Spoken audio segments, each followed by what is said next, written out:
Hello friends, welcome to study point. आज है 31 जुलाई 2022 और आज के मोस्ट करेंट अफेयर्स मैं आपके सामने लेकर आई हूं जो एग्ज़ाम की दृष्टि से काफ़ी महत्वपूर्ण है। तो चलिए आज का करेंट अफेयर्स स्टार्ट करते हैं। पहले हम कल के क्वेश्चन का क्विक रिवीजन कर लेते हैं जो रिवाइज करना काफ़ी ज़रूरी है एग्ज़ाम के लिए।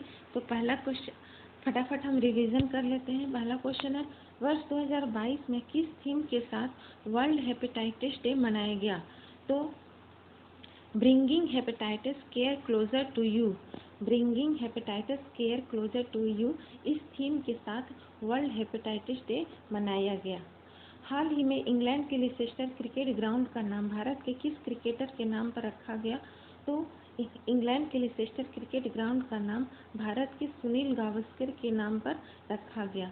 Kotak private bank Hurun leading wealth women list के अनुसार भारत की सबसे धनी महिला कौन है? तो भारत की सबसे धनी महिला रोशनी नादर मल्होत्रा है। Roshni Nadar Malhotra. Birmingham Commonwealth Games 2022 में भारत के ध्वजवाहक कौन बने हैं? तो बर्मिंघम कॉमनवेल्थ गेम्स 2022 में भारत के ध्वजवाहक पीवी सिंधु और मनप्रीत सिंह बने हैं। हाल ही में किस केंद्रीय मंत्री ने बाल रक्षा मोबाइल ऐप लॉन्च किया है? तो आयुष मंत्री सर्बानंद सोनोवाल ने बाल रक्षा मोबाइल ऐप लॉन्च किया है। एक्सपेक्ट इनसाइडर रैंकिंग 2022 में शीर्ष पर कौन सा देश है? तो एक्सपेक्ट इनसाइडर रैंकिंग 2022 में शीर्ष पर मैक्सिको है। हाल ही में आईसीसी ने किस देश को एसोसिएट सदस्य का दर्जा दिया है? तो आईसीसी ने 3 देश को एसोसिएट सदस्य का दर्जा दिया है, कंबोडिया, उज्बेकिस्तान और आइवरी कोस्ट। हाल ही में किस बैंक ने दावा न की गई जमा राशि के लिए जागरूकता अभियान शुरू किया है? तो आरबीआई बैंक ने दावा न की गई जमा राशि के लिए जागरूकता अभियान शुरू किया है। हाल ही में 27 जुलाई को सीआरपीएफ ने कौन सा अपना स्थापना दिवस मनाया? तो 27 जुलाई को सीआरपीएफ ने 83वां अपना स्थापना दिवस मनाया। ये तो हो गए कल के करंट अफेयर्स जो हमने रिवाइज कर लिए। अब हम आज के करंट अफेयर्स पढ़ते हैं। चलिए पहले क्वेश्चन से स्टार्ट करते हैं। नहीं, और 2 क्वेश्चन है। विश्व प्रकृति संरक्षण दिवस कब मनाया गया? तो विश्व प्रकृति संरक्षण दिवस 28 जुलाई को मनाया गया। नोबेल शांति पुरस्कार विजेता डेविड ट्रिम्बल का जो 77 वर्ष की आयु में निधन हो गया, इनका संबंध किस देश से था? इनका संबंध आयरलैंड देश से था। और ग्रामीण आबादी वाले क्षेत्रों के बीच स्वास्थ्य सेवाओं में बेहतर सुधार लाने के लिए किस राज्य सरकार ने फैमिली डॉक्टर प्रोजेक्ट लागू करने का निर्णय लिया है? तो आंध्र प्रदेश राज्य सरकार ने फैमिली डॉक्टर प्रोजेक्ट लागू करने का निर्णय लिया है।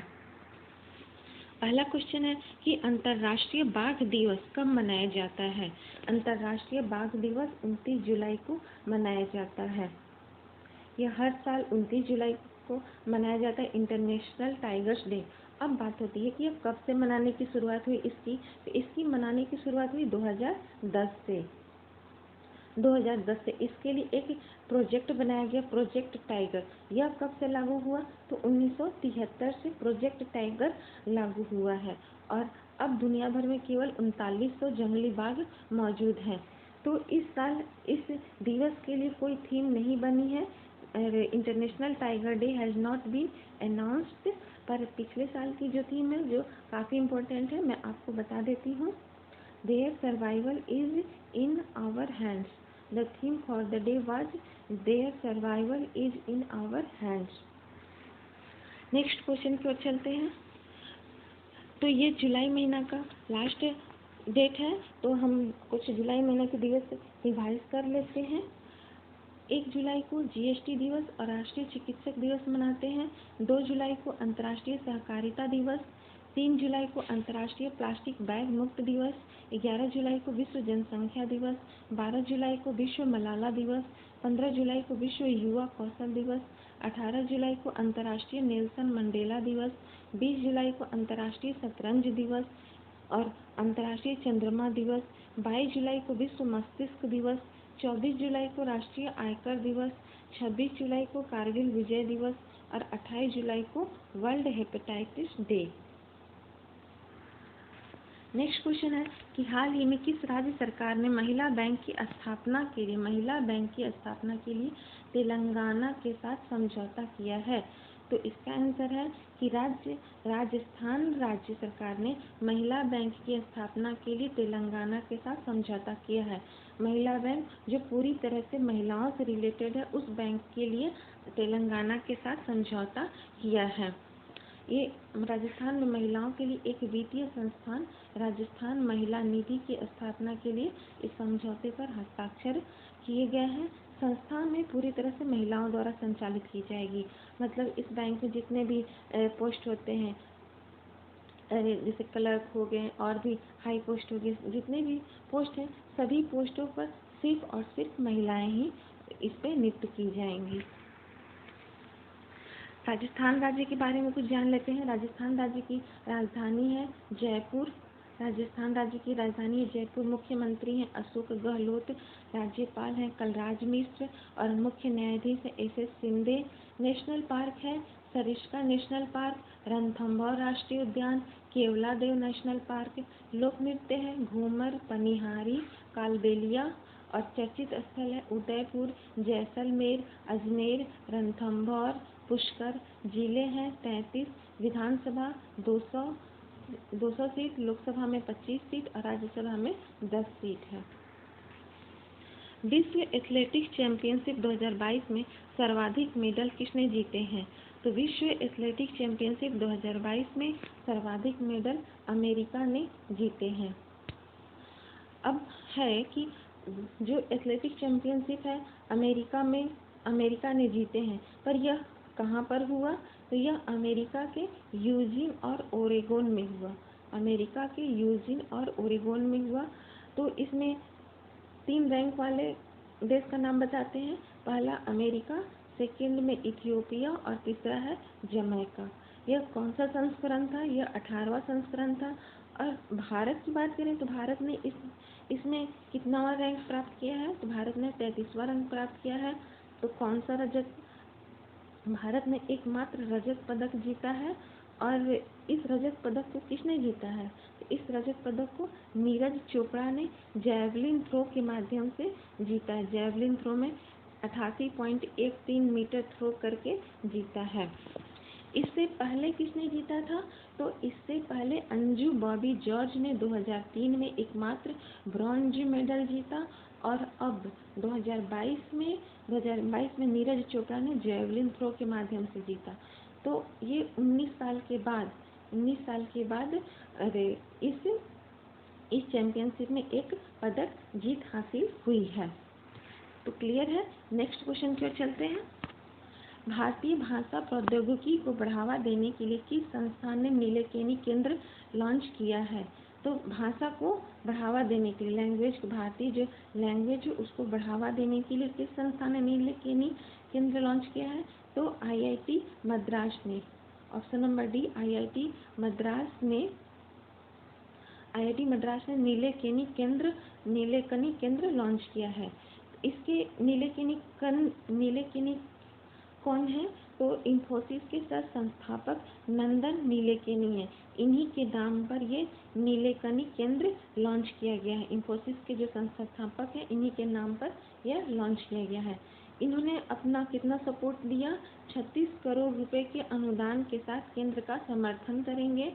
और उद्देश्य क्या है कि AI4 यानी आर्टिफिशियल इंटेलिजेंस 4 भारत को भारतीय भाषाओं के लिए ओपन सोर्स लैंग्वेज AI बनाने के लिए भाषाओं के क्षेत्र में किससे रिलेटेड है? लैंग्वेज से रिलेटेड है। तो भाषाओं के लिए ओपन सोर्स लैंग्वेज AI बनाने के लिए IIT मद्रास की एक पहल है।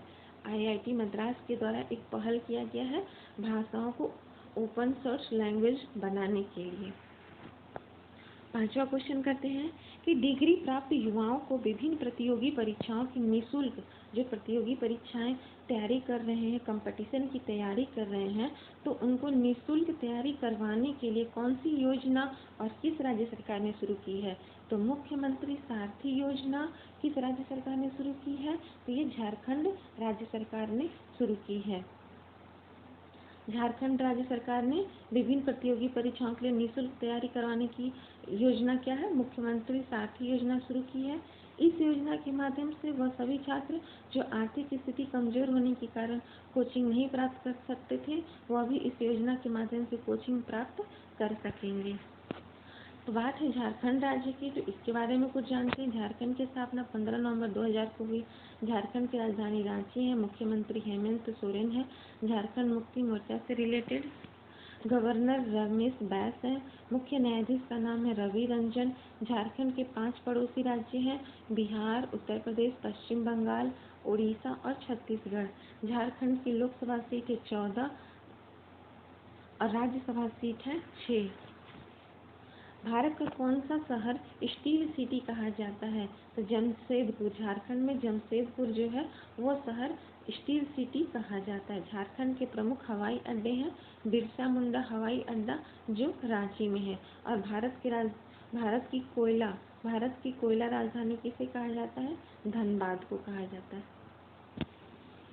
छठा क्वेश्चन देखते हैं। दुनिया का पहला तंबाकू निरोधी बिल, एंटी टोबैको बिल, किस देश की संसद में पेश किया गया? किस देश की संसद में? तो इसका आंसर है नीदरलैंड। दुनिया का पहला तंबाकू निरोधी बिल नीदरलैंड देश की संसद में पेश किया गया है। तो नीदरलैंड नहीं, न्यूजीलैंड। दुनिया का पहला तंबाकू निरोधी बिल न्यूजीलैंड देश की संसद में पेश किया गया है। न्यूजीलैंड देश की संसद में पेश किया गया है। न्यूजीलैंड संसद में दुनिया का पहला तंबाकू निरोधी बिल पेश किया है। इस बिल में तंबाकू से बने उत्पाद जैसे सिगरेट को खरीदने की उम्र, इन्हें कहाँ बेचा जाएगा, निकोटीन की मात्रा कितनी होगी, तंबाकू कंपनियों के नियम और स्मोक फ्री जनरेशन बनाने की बात कही गई है। बात है न्यूजीलैंड देश की, तो न्यूजीलैंड के बारे में कुछ जानते हैं। न्यूजीलैंड जो है ओशिनिया महाद्वीप में स्थित है। न्यूजीलैंड की राजधानी वेलिंगटन है। करेंसी न्यूजीलैंड डॉलर है। प्रधानमंत्री यहाँ के हैं जेसिंडा आर्डर्न। उत्तरी न्यूजीलैंड और दक्षिणी न्यूजीलैंड को कुक जल संधि अलग करती है। न्यूजीलैंड की सबसे बड़ी झील टोपो झील है। न्यूजीलैंड की राजधानी वेलिंगटन उत्तरी न्यूजीलैंड में स्थित है। ओराकी या कुक पर्वत न्यूजीलैंड में स्थित है। माउंट कुक राष्ट्रीय उद्यान न्यूजीलैंड में स्थित है। और न्यूजीलैंड के लोगों को कीवी नाम से भी जाना जाता है। 7वां क्वेश्चन कर लेते हैं। हाल ही में किसे डिस्टिंग्विश्ड इंडोलॉजिस्ट फॉर 2021 पुरस्कार मिला है? किसे मिला है? तो इसका आंसर है option number B, Jeffrey Armstrong को डिस्टिंग्विश्ड इंडोलॉजिस्ट फॉर 2021 पुरस्कार मिला है। अब बात होती है कि किस लिए मिला है यह पुरस्कार, इन्हें किस लिए मिला है? तो भारत के इतिहास और संस्कृति के अध्ययन में उनके उत्कृष्ट योगदान के सम्मान में प्रदान किया गया है। कहाँ किया गया है? कनाडा के वैंकूवर में प्रदान किया गया है। और आईसीसीआर का फुल फॉर्म है Indian council for cultural relations. ICCR ने 2015 में यह पुरस्कार स्थापित किया। मतलब यह पुरस्कार जो है 2015 से स्थापित हुआ और 2015 से अभी तक यह चला आ रहा है। क्लियर है? 8वां क्वेश्चन करते हैं। पेरिस ओलंपिक 2024 का आधिकारिक नारा किसे चुना गया? पेरिस ओलंपिक 2024 का आधिकारिक नारा चुना गया है game wide open. Option number A, game wide open को चुना गया है। तो यह मतलब पेरिस में 3 बार मतलब ग्रीष्मकालीन ओलंपिक की मेजबानी किया। पेरिस ग्रीष्मकालीन ओलंपिक की मेजबानी 3 बार किया। पहले 1900 में, फिर 1924 में और अब 2024 में 3 बार। कुल मिलाकर 3 बार यह ग्रीष्मकालीन ओलंपिक की मेजबानी करेगा। 2024 में कहाँ होगा? ग्रीष्मकालीन ओलंपिक 26 जुलाई से 11 अगस्त 2024 तक होने वाले हैं। इसमें एथलीट जो है 32 खेलों में कुल 329 प्रतियोगिताओं में भाग लेंगे। 2024 के जो ग्रीष्मकालीन ओलंपिक हैं 26 जुलाई से 11 अगस्त 2024 तक होने वाले हैं। और फ्रांस की बात करें तो फ्रांस का कैपिटल है पेरिस, करेंसी है यूरो और प्रेसिडेंट है इमैनुअल मैक्रोन। तो ये क्लियर है कि पेरिस ओलंपिक 2024 मतलब अभी से 2024 की बात हो रही है। तो अभी से 2024 की बात हो रही है। 2024 का आधिकारिक नारा गेम वाइड ओपन चुना गया है। पेरिस में 3 बार हो गया। और पेरिस में यह कब से आयोजित होगा? 26 जुलाई से 11 अगस्त 2024 तक यह होने वाला है। और इसमें 329 प्रतियोगिताओं में भाग लेंगे। 32 खेल कुल हो गए और 32 खेल जो होंगे उसमें 329 प्रतियोगिताएं भाग लेंगे। यानी पहले से ही डाटा तैयार हो गया है। क्लियर है?